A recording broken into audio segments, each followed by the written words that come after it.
Welcome दोस्तों, एक बार फिर से स्वागत है आप सभी का हमारे YouTube channel haunted tales Hindi में। डर की ऐसे ही सच्ची कहानियाँ सुनना चाहते हैं तो चैनल को अभी सब्सक्राइब कीजिए और वीडियोस को लाइक कीजिए। दोस्तों, आज की कहानी ब्रह्म प्रेत के ऊपर है। जी हाँ, सही सुना आपने, ब्रह्म प्रेत। भूत प्रेतों की लीला भी अपरंपार होती है।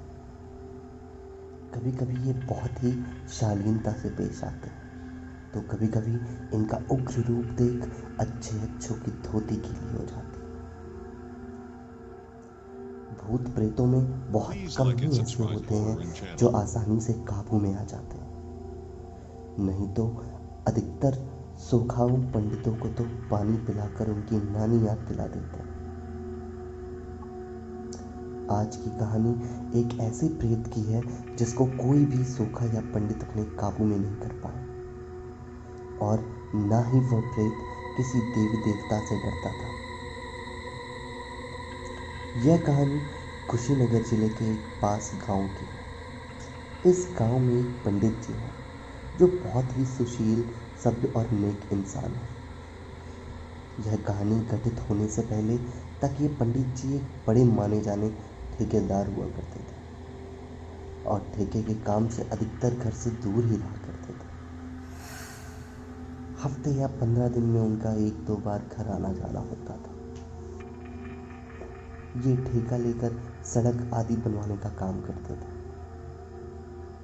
इनके घर के सभी लोग बड़े ही सुरक्षित और सज्जन प्रकृति के आदमी थे। इनकी पत्नी तो साधु स्वभाव की और एक कुशल गृहिणी होने के साथ साथ बहुत ही धार्मिक है। एक बार की बात है, पंडित जी ठेके के काम से बाहर गए हुए थे, पर 2 दिन के बाद ही उनको 2 लोग उनके घर पे मिलने आए। पंडित जी के घर वालों को उन 2 व्यक्तियों ने बताया कि पता नहीं क्यों कल से ही पंडित जी कुछ अजीबोगरीब हरकतें कर रहे हैं। जैसे कल रात को 7 मजदूरों ने अपने लिए खाना बनाया था और ये जिद करके उन लोगों के साथ ही खाना खाने बैठ गए। मजदूरों ने कहा कि पंडित जी पहले आप खा लीजिए, फिर हम खाएंगे, और इसके बाद जब ये खाना खाने में बैठे तो 7 मजदूरों का खाना अकेले ही खा गए। और तो और ये खाना भी आदमी जैसा नहीं, निशाचरों जैसा खा रहे थे। फिर क्या था, 2 मजदूर तो डरकर भाग ही गए वहां से। फिर क्या, जब हमें पता चला तो हम वहां पहुंचे और इनको किसी तरह हमने सुलाया और सुबह होते ही इनको यहाँ पहुंचाने के लिए निकल पड़े। इसके बाद ये दोनों व्यक्ति वहां से चले गए और पंडित जी भी आराम से अपनी कोठरी में चले गए। कुछ देर बाद पंडित जी लुंगी लपेट घर से बाहर आए और घर वालों के मना करने के बावजूद भी खेत की ओर निकल गए। घर का एक व्यक्ति जो पंडित जी का छोटा भाई था, चुपके से इनके पीछे पीछे चला गया। जब पंडित जी गांव के बाहर निकले तो अपने ही आम के बगीचे में चले गए। आम के बगीचे में पहुंचकर कुछ समय तो पंडित जी टहलते रहे, पर पता नहीं अचानक उनको क्या हुआ कि आम के नीचे झूलती हुई मोटी मोटी डालियों को ऐसे तोड़ने लगे जैसे हनुमान का बल उनमें आ गया हो। डालियों के टूटने की आवाज सुनकर इनके छोटे भाई दौड़कर बगीचे में पहुंचे और इनको ऐसा करने से रोकने लगे। जब इनके छोटे भाई ने बहुत ही मान मनोबल की, तब पंडित जी ने थोड़ा अपने आप को शांत किया और घर वापस आने के लिए वहां से रवाना हुए। इस घटना के बाद तो पंडित जी के पूरे परिवार के साथ ही साथ इनका पूरा गांव भी संयम से जीने लगा। एक दिन फिर क्या हुआ कि पंडित जी अपनी ही कोठरी में बैठकर अपने बच्चे को पढ़ा रहे थे और उनकी पत्नी वहीं बैठकर रामायण पढ़ रही थी। तभी इनकी पत्नी देखती है कि पंडित जी की शरीर फूलती जा रही है और चेहरे पर भी क्रोध है। क्रोध से चेहरा लाल हो गया है। अभी पंडित जी की पत्नी कुछ समझती तब तक पंडित जी ने अपने बेटे का सर अपने मुंह में इस तरह जकड़ लिया था जैसे अभी उसे चबा ही लेंगे। पर उनकी पत्नी डरी नहीं और सभ्य भाषा में बच्चे को छोड़ने की विनती की। अचानक पंडित जी बच्चे का सर से मुंह निकाल कर शांत हो गए और रोते हुए बच्चे का सर सहलाने लगे। इस घटना के बाद तो पंडित जी के घर वालों की चैन की नींद हराम हो गई। वे लोग पूजा पाठ करवाने के साथ ही साथ कई सारे डॉक्टरों से संपर्क भी किए, यहाँ तक कि उन्हें कई बड़े बड़े अस्पतालों में दिखाया गया, पर डॉक्टरों का कोई भी दवा काम नहीं कर रहा था। और इधर 1-2 दिन पर पंडित जी कोई ना कोई भयानक कार्य करके सबको सचेत कर रहे थे। डॉक्टरों से दिखाने का सिलसिला तो लगभग 2 महीने तक चलता रहा, पर पंडित जी की हालत में सुधार नाम मात्र भी नहीं हुआ। हाँ, पर अब सबके समझ में एक बात तो आ गई थी, और वह यह कि जब पंडित जी के शरीर फूलने लगती थी और उनका चेहरा तमतमाने लगता था तो घर वाले उनकी पत्नी को बुला लेते थे और पंडित जी अपनी पत्नी को देखते ही शांत हो जाते थे। एक दिन पंडित जी की पत्नी पूजा कर रही थी, तभी पंडित जी वहां आ गए और अपनी पत्नी से हंसकर पूछा कि तुम पूजा क्यों कर रही हो। पंडित जी की पत्नी ने कहा, आप अच्छे हो जाए इसलिए कर रही हूं। अपनी पत्नी की बात सुनकर पंडित जी ठहाका मारकर हंसने लगे और हंसते हंसते अचानक बोल पड़े कि कितनी भी पूजा पाठ कर लो, पर मैं इसे छोड़ने वाला नहीं हूं। अगर मैं इसे छोड़ूंगा तो इसे इसके लोक भेजने के बाद ही छोड़ूंगा। पंडित जी की यह बात सुनकर पंडित जी की पत्नी सहमी तो जरूर, पर उन्होंने हिम्मत करके पूछा कि आप कौन हैं और मेरे पति ने आपका क्या बिगाड़ा है।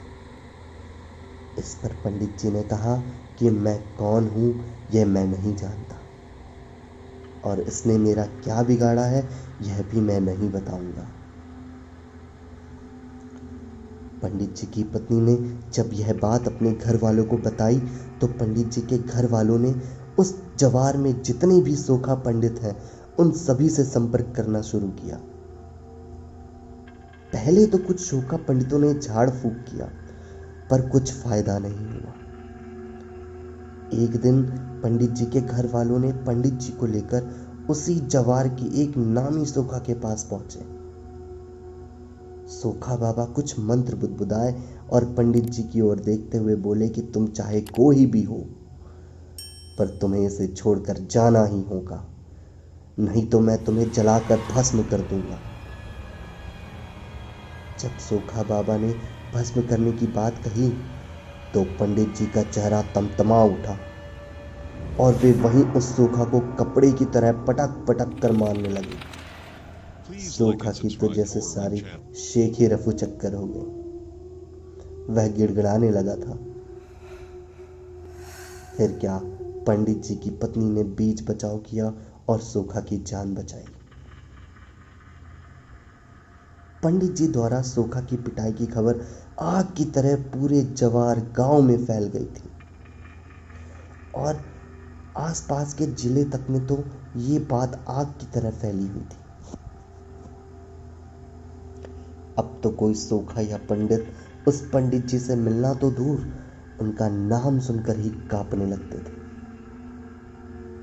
इसी दौरान पंडित जी को लेकर एक देवी माँ के स्थान पर पहुंच गया, पर देवी माँ जिस महिला के ऊपर वास करती थी उस महिला ने देवी वास के समय साफ मना कर दिया कि वे ऐसे दुष्ट और असभ्य व्यक्ति से मुंह भी नहीं लगना चाहती। पंडित जी उस स्थान पर पहुंचे और मुस्कुरा रहे थे। अपनी पत्नी की ओर देखकर बोले कि जो देवी मेरे सामने आने से घबरा रही है वह मुझे क्या भगाएगी। देवी माँ ने पंडित जी के घर वालों से कहा कि यह कौन है यह भी पहचानना मुश्किल है। आप लोग इन्हें लेकर बड़े बड़े तीर्थ स्थानों पर जाइए, हो सकता है कि पंडित जी वहां से ठीक हो जाए। इसके बाद पंडित जी के घर वालों ने पंडित जी को लेकर बहुत सारे तीर्थ स्थान जैसे मैहर, विंध्याचल, काशी, कुछ नामी मज़ार आदि पर गए, पर कुछ भी कहीं भी फायदा नहीं मिला।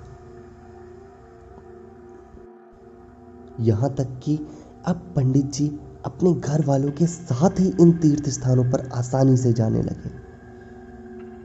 अधिकतर तीर्थ स्थान घूमने के बाद भी जब वह प्रेत पंडित जी को नहीं छोड़ा, तो पंडित जी के घर वाले घर पर ही प्रतिदिन विधिवत पूजा पाठ कराने लगे। पंडित जी की पत्नी प्रतिदिन उपवास रखकर दुर्गा सप्तशती का पाठ करने लगी। एक दिन पंडित जी अपने घर वालों को अपने पास बुलाए और बोले कि आप सभी लोग खेतों में जाकर कम से कम एक एक पीपल का पेड़ लगा दीजिए। पंडित जी की पत्नी बोल पड़ी कि अगर आपकी यही इच्छा है तो एक एक क्या, हम लोग 11-11 पीपल का पेड़ लगाएंगे। इसके बाद पंडित जी के घर वाले पंडित जी को साथ लेकर उसी दिन खेतों में गए और इधर उधर खोज खोज कर एक एक पीपल का पेड़ लगाए और पंडित जी से बोले कि हम लोग बराबर पीपल का पेड़ लगाते रहेंगे। इस घटना के बाद पंडित जी थोड़ा सा शांत रहने लगे। अब वे अपने घर का छोटा मोटा काम भी करने लगे थे। एक दिन पंडित जी के बड़े भाई घर के दरवाजे पर लकड़ी फाड़ रहे थे। पंडित जी वहां पहुंचकर टांगी अपने हाथ में ले लिए और देखते ही देखते लकड़ी के 3 मोटी सिल्लियों को फाड़ दिए। शायद इन तीनों सिल्लियों को फाड़ने में उनके भाई महीनों लगाते। यह देखकर उनके बड़े भाई आश्चर्य हो गए। वे तुरंत ही वहां से निकल गए। वो डरे हुए थे। एक दिन लगभग सुबह के 4 बजे होंगे कि पंडित जी ने अपनी पत्नी को जगाया और बोल पड़े, मैं जा रहा हूं। पंडित जी की पत्नी बोल पड़ी, अभी तो रात है और इस रात में आप कहां जा रहे हैं? अपनी पत्नी की यह बात सुनकर पंडित जी हंसे और बोले, मैं जा रहा हूं और वह भी अकेले, तेरे सुहाग को तेरे पास छोड़कर। अब मैं तेरे पति को और तुम लोगों को कभी तंग नहीं करूंगा। तू जल्दी से अपने पूरे घर वालों को जगा ताकि जाने से पहले मैं उन सब से मिल लूं। फिर क्या था, पंडित जी के इतने कहते ही पंडित जी की पत्नी की आंखों से झरझर आंसू गिरने लगे। वे मानो खुशी से झूम उठी थी और वे पंडित जी के पैर पकड़कर खूब तेज रोने लगी। अब तो पंडित जी के पत्नी के रोने की आवाज सुनकर घर के लोग भी ऐसे भयभीत हो गए और दौड़ भाग कर पंडित जी के कमरे में आ पहुंचे। अरे यह क्या? पंडित जी के कमरे का माहौल तो एकदम अच्छा था, क्योंकि पंडित जी तो मुस्कुराए जा रहे थे। घर वालों ने पंडित जी की पत्नी को चुप कराया और उनसे उनके रोने का कारण पूछा। पंडित जी की पत्नी के बोलने से पहले ही पंडित जी स्वयं बोल पड़े कि अब मैं सदा सदा के लिए आपके घर से इस सदस्य को छोड़कर जा रहा हूं। अब आप लोगों को कष्ट देने कभी भी नहीं आऊंगा वापस। पंडित जी के इतना कहते ही पंडित जी की पत्नी बोल पड़ी, आप जो भी हो मेरी गलतियों को क्षमा करेंगे। क्या मैं जान सकती हूँ कि आप कौन हैं और मेरे पति को आपने क्यों पकड़ रखा था? उन्होंने ऐसी क्या गलती कर दी थी? इतना सुनते ही पंडित जी को बहुत जोर से हंसी आई और उन्होंने कहा कि मैं ब्रह्म प्रेत हूं, मेरा कोई कुछ भी नहीं बिगाड़ सकता। और तेरे पति ने उस पीपल के पेड़ को कटवा दिया था जिस पर मैं हजारों वर्षों से रह रहा था। इसने मेरा घर ही उजाड़ दिया था, इसलिए मैंने इसको भी बर्बाद करने की ठान ली थी। पर तुम लोगों की अच्छाइयों ने मुझे ऐसा करने से रोक लिया। इस घटना के बाद वे ब्रह्मप्रेत महाराज जी उस पंडित जी को छोड़कर सदा सदा के लिए वहां से जा चुके थे। आज पंडित जी एवं उनका परिवार एकदम खुशहाल और सुख समृद्ध है। पर ब्रह्मप्रेत महाराज के जाने के बाद भी अगर कुछ बचा है तो बची हैं उनकी यादें, और विशेषकर उन सोखाओं के जहन में जिनका पाला इस ब्रह्मप्रेत जी से पड़ा था, और जिसके चलते इन सोखाओं ने अपनी सोखागिरी छोड़ दी थी।